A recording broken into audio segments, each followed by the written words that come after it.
bringing you the news and information you need from the people making a difference.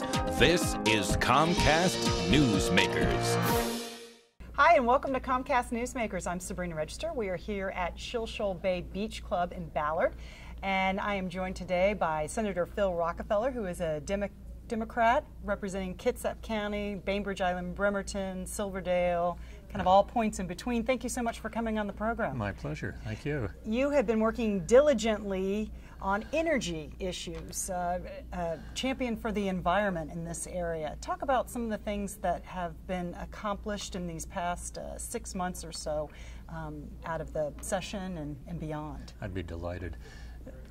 Energy and the economy are critically linked issues, and as we struggle to regain our footing in the economy, we have to look for opportunities in the long term that are going to help rebuild our economy.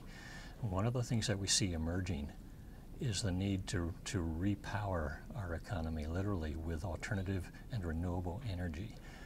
Not only do we have to deal with the issue of depleting natural resources, that is oil and gas reserves will gradually be consumed, and we want to slow that process and save them for the things that are really essential, like pharmaceuticals and fertilizers, not just burn them up.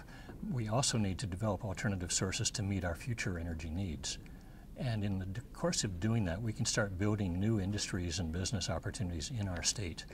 And with that will come new jobs. So that's the connection.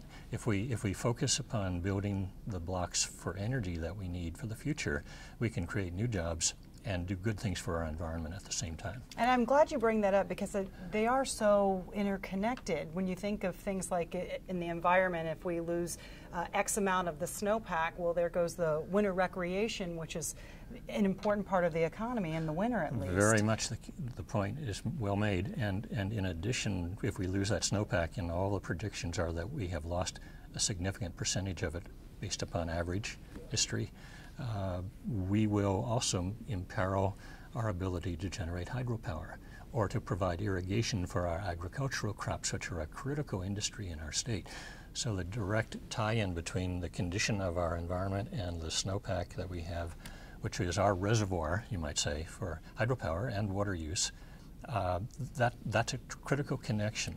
So the sooner we can start making the transition to renewable energy sources and start conserving the resources that we have in terms of water and energy, the better off we'll be.